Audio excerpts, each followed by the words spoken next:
Hi, Gail. Thank you so much for joining us. Where are you calling in from?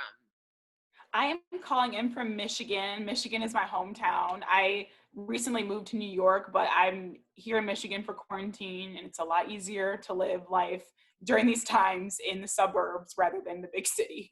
Definitely don't want to be in New York City right now. I feel like the cases are Oh crazy. my God. Only growing, right? I know, and it looks Uh, like a nightmare. A lot of my friends that are there, like they can't leave their homes, and New York City apartments are not the biggest at all. Not So the biggest. it's a tough life right now. Yeah, I'm I'm glad you're with your family in the suburbs then. Can you tell our audience a bit about what you do? Yeah. So I currently work in beauty education. I have worked in the beauty industry for a couple years, and before that, I was doing PR in like the fashion industry, and I still do some freelance fashion styling now. But beauty has like always been my thing. I love like makeup and skincare and all those things. So that's what drew me to your line. You guys are all about inclusivity and just being representative of all different skin tones and races. So yeah. So I want to kind of tell our audience about how we met because it was so organic, and I just feel like it just helps understand how natural this kind of came about. So Estee Laundry, which is like the diet product of beauty, they actually did this piece on us, applauding us for being inclusive. And Gail, just around the time of George Floyd's death, may he rest in peace, she forwarded the Estee Laundry piece, and she's like, "It's so great that you guys are inclusive. So then, since you are inclusive, can you please speak up about this?" And I was like, yes, like we're on it. We're just trying to gather the right resources. In fact, if you have any resources we can share, like would love the input. And it was so sweet. You screenshotted my response and you kind of put it on your own story and you're like, Citizen responded like this. And you even bought lipsticks from us that day. Like I just remember you went that extra mile to support us, which is you're so amazing. I was like Yeah. blown away. The Black community does not need to be a resource for anyone right now, but I could see that you were passionate about informing others and helping educate more people who Yeah. sadly are not as aware. So then we kind of spoke because I was asking you if you're willing to do a recorded conversation where we could talk about ways that the non-Black community can be a great ally to the Black community, and you agreed to do that. So Yeah. thank you again. Absolutely. You're welcome. Amazing. I like yeah, I love your story and how you got it's more than just saying right now as beauty, especially beauty brands, it's more than just saying we're inclusive to all different skin tones. Like that word has become such a trend, like more than more than it needs to be because people are just putting it on like a product, like an added benefit The to buzzword. Yeah. their line. But you guys were really about it. Like the fact that you asked me what can I do to post on my platform to bring more awareness to what the Black community is going for. I'm like, okay, they're real. They have something in them that's not just makeup. Like there's something underneath that you guys are grounded upon that is really attractive. And I'm not gonna support any of makeup brand that doesn't support me or my community Yeah. or the fact that Black Lives Matter. Of course. And rightfully so. So since you brought up makeup, I actually would love to ask, aside from having an inclusive shade range, what more should beauty brands be doing? Hmm. They need to collaborate with Black influencers and makeup artists. I know for a fact a lot of like the YouTubers, the Black YouTubers that I follow on social media as well, they don't use a lot of them. And there's so many amazing women of color and men of color that are creating dope content, and they're not using them on their platforms. And a lot of the looks that we're creating are mimicked by white and non-Black influencers and creators. So use more Black models, collaborate with them. Yeah, more than just a shade range, and be more vocal about things that are happening in our community. Millennials and the Gen Z generation, we could care less if you have the best foundation in the world. We want to know, like, what is your core? What are you fighting for? Are you going to stand up for me when our nation is like crying out for help? You know, it's way more than makeup at this point, and that's just the younger consumer in general. It's more than just like a product to us now. 100%. And that's why we're like, if we're going to start a makeup brand, first of all, there's so many, there's no need for a new one unless there's a story. So I'm completely Yeah. aligned with you on the message needing to be larger than that. So I was telling my friend that I was having a conversation with you tonight, and she lives in London, and she was like, how can I, being outside of the US, help? Do you have any tips for someone that's not in the US that wants to show solidarity and make a difference in some way? Yeah. I'd say first, we're addressing racism. That's the issue. And I believe racism, it's a learned behavior and it's a sick mentality that people have. So I think first, if you can make an impact in your community, that starts at home, and that starts with you.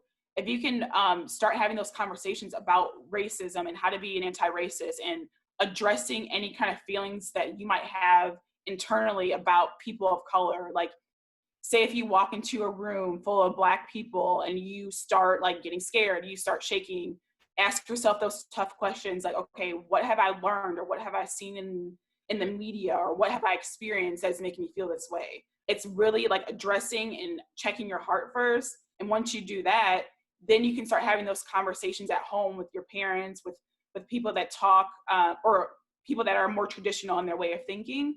And then you can continue to do that and like start organizing protests and marching.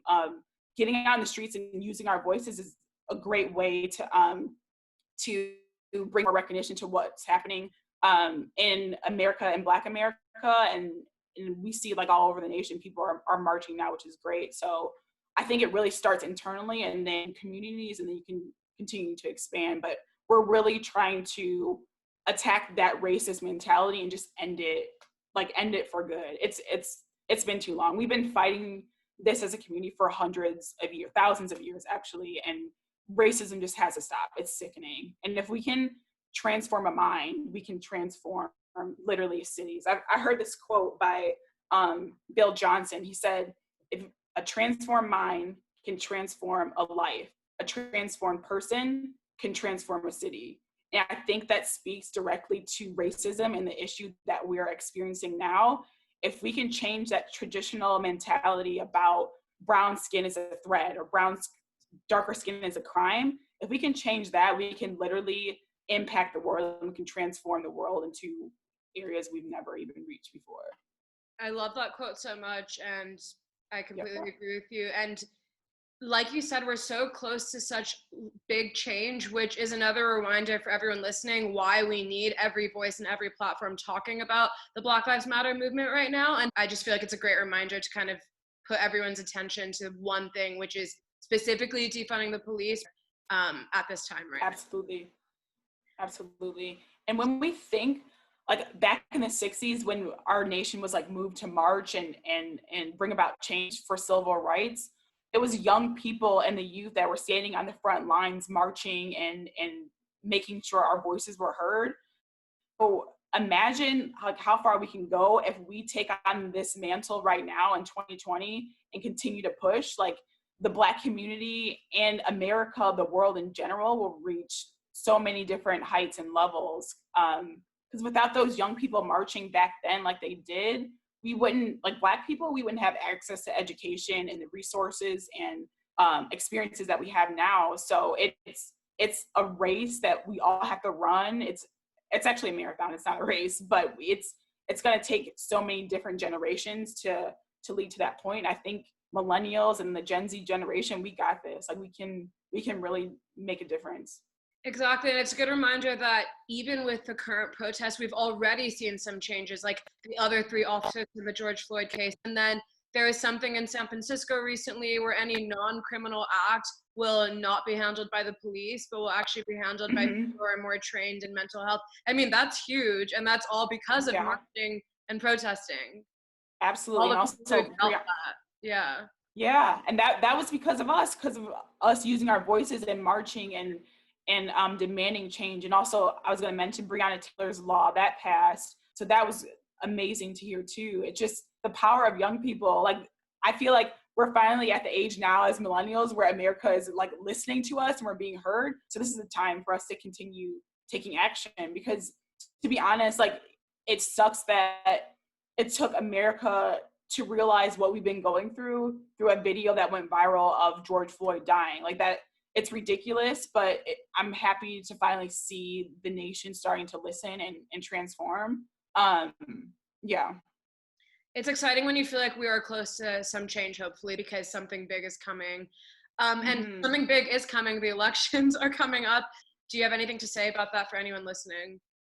Yeah, absolutely. Millennials, Black, white, people of color, everyone needs to vote, and make sure you're really looking at the polls and who you're voting for. And it's bigger than just the presidential. Vote in your communities. People that are like running the school districts and the mayors. It's all inclusive. And those are the people that are making changes directly in your community. So we got to get out and vote and be just as strong as we are now, marching on the streets come November when the voting polls open. Yes. Before I pass on the mic to you and kind of get your perspective on what we as non-Black individuals can do, I want to ask you a question that I personally struggled with in the beginning in terms of how to treat things respectfully without upsetting anyone. So I have Black friends, and as everything was going on, I mean, in the past few weeks, I wondered if it was odd to message my Black friends, and if I do, what do I say? Or do I just do the actions by, making the donations, signing the petitions? Like, what is the most respectful thing to do? So, like, have you appreciated receiving messages from non-Black friends, or does it seem a bit uncomfortable, and would you rather them just act? What is your perspective on that? And I know it's just your perspective and you can't speak on everyone in your community, but yeah, everyone's different. Everyone handles this trauma a little differently. I like both. Some people that have reached out to me, like I have a lot of white friends and non-Black friends.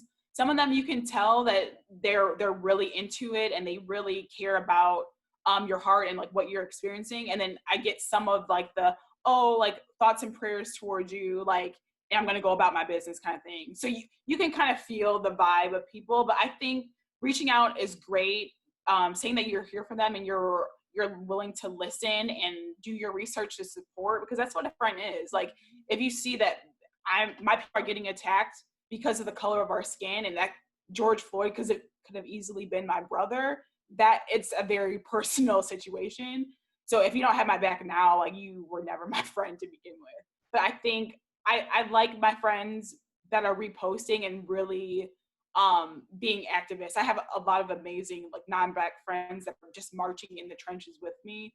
So I feel like it's a little bit of both. Reach out, don't expect a response, because we don't have much to say, like, oh, thank you for like reaching out, like, okay, but like, what are you doing to we want more than that. So I think action and reaching out is always okay, because you want to check on your friends and your peeps. So that's so helpful to me, because the fear is like that a message could be triggering or seeming disingenuous. But I think what you said, like, say that you're here to listen, you're here to support, and you're here to actually take action and educate. Like, that's actually really helpful. And I'm so glad that I asked. As long as you're doing it with a great intentions, and you're not, like, I know some people that are just posting for clout and they want to have like the woke stamp approval. And I'm like, okay, this person like literally doesn't care. But if it's coming from a right place, and that's something that you can only attest to, it's not going to hurt anyone. But as long as it's coming from the right place. They're calling that like performative protesting, where kind of people are going to take a photo, and I mean, that's obviously really sad. I saw a video. Right. Yeah.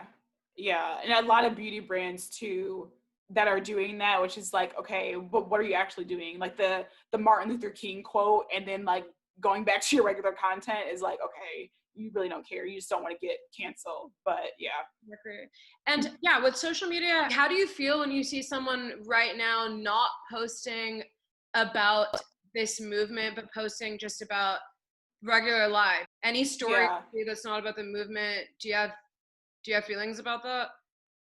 Honestly, I did at first the week that George Floyd passed. I'm like, if you're posting about anything else other than what we can do to change this, like, you're done. But I know a lot of people, like, they're taking action in real life, and they're not really like big on social media. Like, they like to keep it separate, which, okay, I get. But I think during like the initial week, like, if I didn't see a post like that addressing like racism and what was happening, I was a little bit concerned. But now, like, obviously our fight is not over, but I think that as long as people are taking action in real life and they're marching, you don't have to post every day about it, but this is like a big conversation. And I think that something that you have to ask yourself personally is like, what am I going to do when the Black Lives Matter hashtag is not trending anymore? Like you posted, what are you doing offline? I think that's the biggest impact. Social media obviously is a big platform, and we need people on social and in real life to make differences. So it's exactly. A little bit of both. So what are you doing offline is kind of a great segue now that we can get into the points that you've prepared. So Gail is amazing. I asked her, like, what are ways that we can be great allies to the Black community? And she came up with a few things, because at the end of the day, it's your perspective that matters. Like, I'm not going to sit here, like, say how this is the Black community. So I'd love to pass the mic on to you, just hear your thoughts on, some things that we can all implement. Yeah, sure. So first off, like, being an ally, like, understand it's not easy. Be prepared to be criticized, to lose friends, to get unfollowed. We need strong people standing with us. Our voices are so much louder when we have our non-Black and white friends screaming and hollering with us. I think it's important to understand that when you're an ally, you're challenging the way someone thinks. You're challenging like traditional aspects and traditional ways of thinking. So if people are getting frustrated in those conversations, that's good, because you're addressing like something inside of them that is not agreeing with you, and you're waking up not that spirit, but you're waking up that a new way of thinking. So don't be afraid of like an argument or a disagreement. That's good. It's going to happen. I had challenge your norm. And that's being intentional with relationships. I feel like Black people in general, we are experts in thriving and adapting in environments where we're minorities. Like, we are so good at learning how to be flexible, especially me growing up in white suburbia. We know how to be flexible and understand people of different races and just like going with the flow and still killing it. I feel like white and non-Black allies, expose yourself to our community. I think the more you expose yourself, your experience for Black people is going to change, and you're only going to appreciate us more.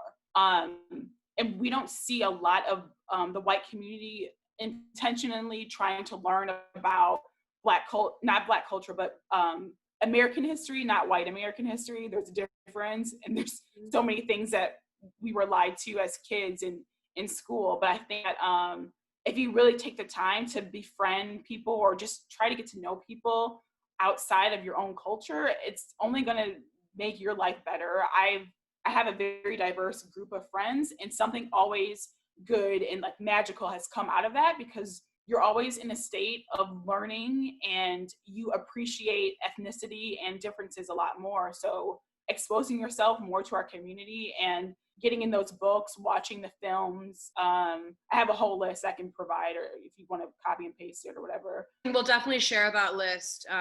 Okay. As whenever you're able to give it. But you're so right. And I mean, that's a citizen ethos as well. It's learn about other cultures. Like, and I know that some people don't have access, maybe the town they live in, there's no one from like XYZ community, but I think there's so much beauty in social media, even in that way. Like, it's not weird to like reach out to different people now. It's not weird to have internet friends. Like, there's so many amazing outlets, even online, if you can't physically meet people at an event. So I love that you focused on that point. Yeah, and there's plenty of Black activists on social media, which I can also share with you, that are always having these conversations about race and anti-racism and the deep roots of African-American history and how we came here and what we've done to literally build America, and how the U.S. has not owned up to its original sin of slavery and everything that we've done. So I think there's just so many resources out there. And I'm definitely going to share like my favorites with you, so your followers can get it. Do any activists on Instagram come to mind that you can share now? Like, any good people to follow on Instagram? Shaun King is great. He has been an activist for a long time. Yara Shahidi, everyone knows her. She's a young, wonderful activist. She does this year round. Like, George Floyd, no, she's been doing this for years. She's great. Who else? Reclaim the Block is a great one to follow. The Black Lives Matter Instagram is great. They're always posting different Black activists and whatnot. And then you mentioned films. Is there like one or two you want to mention now? Like anything that someone can watch? Yeah. When They See Us is a very emotionally triggering film that I think that everyone needs to watch. It's about the mass incarnation of Black men in prison. Just Mercy is also a great one. And The Hate U Give is also very great, especially for all people really, but it really spoke to me because it's centered around a girl that is going to a white school, and I went to a white school growing up, and I was like the only Black girl in my class for years, and she kind of like hiding her Blackness, not like being fully like who she was, because you know white people that haven't been around Black people don't really understand us. So that speaks a lot to the Black community and the white community as far as like befriending a Black person and how to stand up for them. So that's also a great one. That's amazing. That's really helpful. Are there any books or podcasts that that you find have been amazing resources that would help inform others as well? Mm-hmm. Books, I would say Just Mercy, America's Original Sin, and The New Jim Crow are great anti-racist books. Podcasts, Code Switch, Therapy for Black Girls are my two favorite ones, and you don't have to be Black to listen to that one, but they have great conversations on like racism and the Black community and whatnot. Okay, so using your platform and supporting Black business year round is huge. I think everyone can be an influencer. That has nothing to do with the amount of followers that you have on Instagram. Post and keep using your voice because someone is listening, no matter like how big you are on Instagram or Facebook or whatever. Continue to use your platform. And then supporting the Black community. We in business, we are living in a system that was built to destroy us, that wasn't built for us to succeed. But Black people are just so strong where we continue to create businesses and be entrepreneurs even when America like didn't want us to do that. So there's nothing wrong with like over supporting marginalized community. And just being a big consumer, I'm like a huge beauty girl and like I'm just like always buying the next big thing. But it's just important for people to realize that just because a brand is like huge doesn't mean like you have to support them. You can support smaller brands, you can support Black brands that are making a difference. So I think that's super important. And I was listening to something that was saying also being mindful. Sometimes there's, because you're mentioning bigger brands, sometimes the bigger brands are owned by larger non-Black corporations. So I like that you're kind of focusing on Black indie, because I was just listening to something about that. If your intent is to support Black, then I guess with the indie Black businesses, you know exactly who it's going to. Absolutely. Want to shout out any Black beauty brands, or it can be non-beauty as well?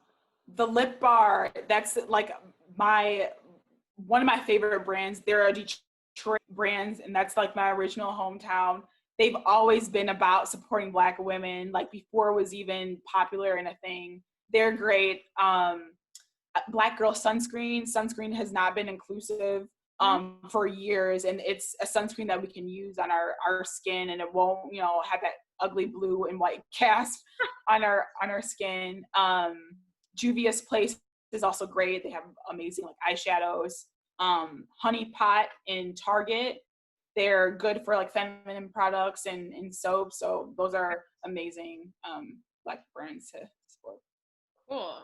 Yeah, so putting our dollars to work really matters in this moment. There are a few organizations that you can donate to. You can donate directly to the families of George Floyd, Breonna Taylor, and the countless others, Ahmaud Arbery. There are different community organizations that are geared to educating young Black men and women in like communities low income or where they don't have the support that they need. Black Girls Code is a good one. Girl Trek and El Rev are great organizations to donate to.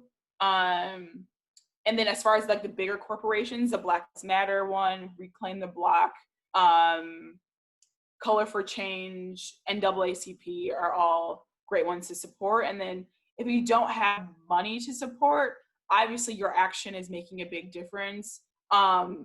If you are a lawyer helping people get bailed out that are like protesting or looking at Black men or women that have been arrested for no reasonable cause that are still in jail, like you can support them by doing a pro bono work. I love that. And also signing petitions is free as well. So that's a great one. Yes, texting. Yeah, absolutely. We're looking for tangible change that's sustainable for our future. Yeah. This again is not like, it's not a short race. It's a marathon. It's literally a multi-generational movement. Like the people that came before us that were fighting the same fight, we are fighting this, and we have to go as hard as we can. So the people that are coming after us, the younger generation, they can stand on the platform of our success and continue the race forward. I think that it is a Black Lives Matter movement. If you have any thoughts about saying, well, my life matters too, and I'm white, and it's an all lives matter thing. Anyone in their right mind knows that all lives matter. The fact that you're missing the point when you're saying all lives matter. Black lives are at risk.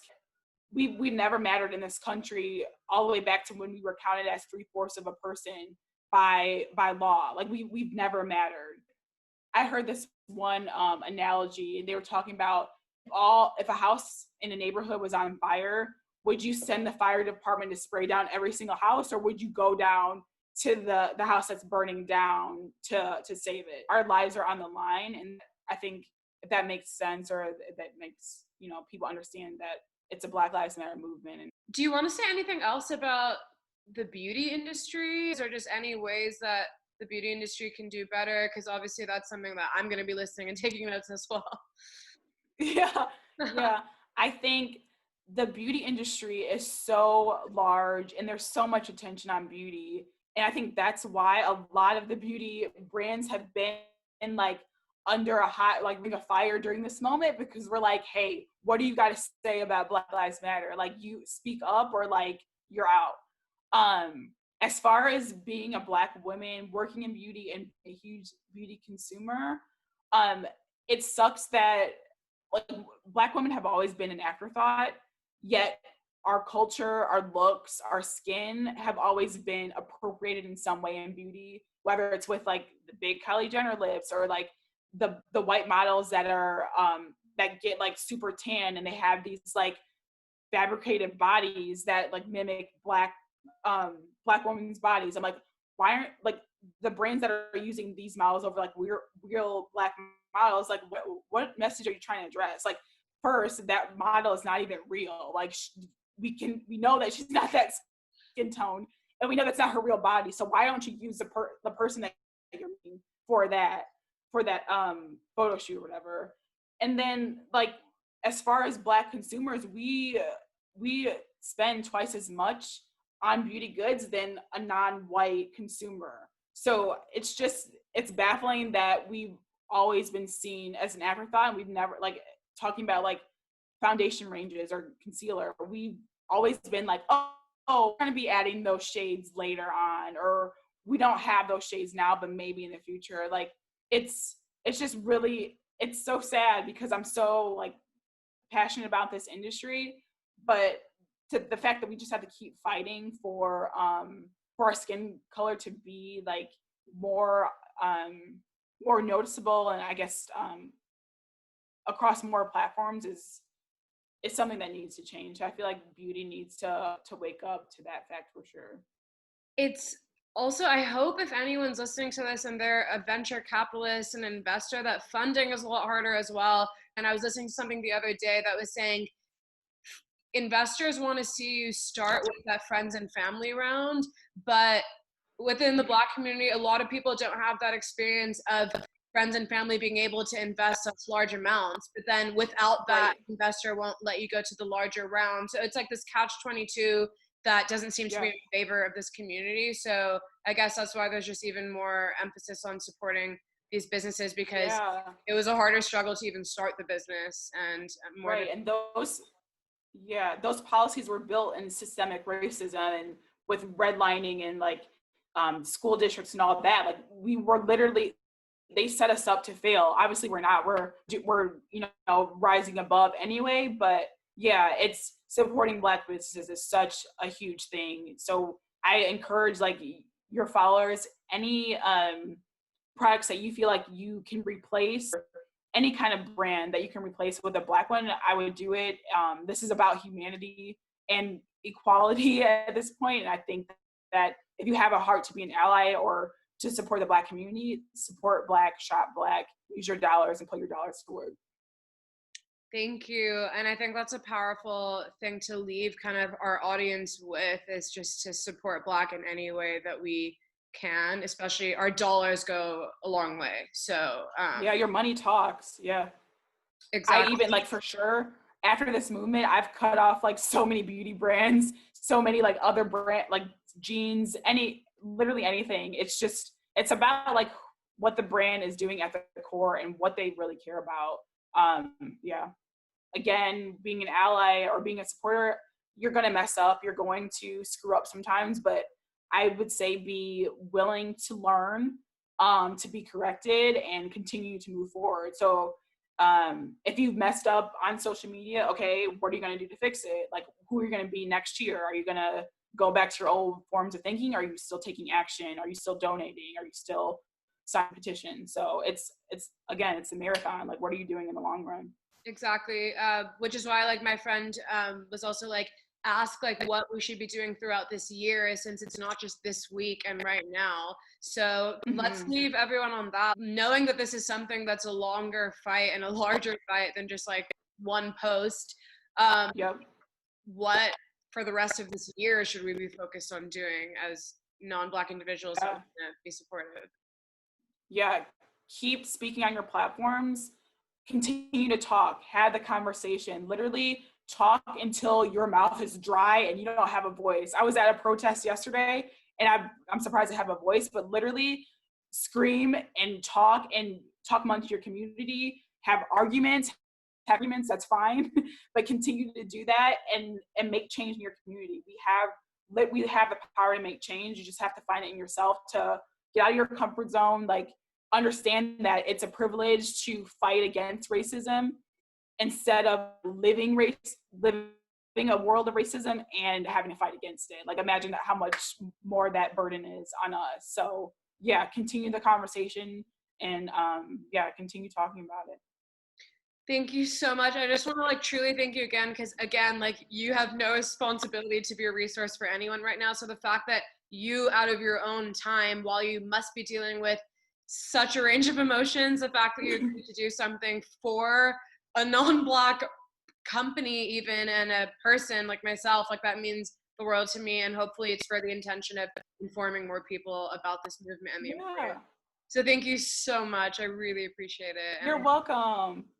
Honestly. Yes, absolutely. I'm happy to do this. Thank you for bringing out.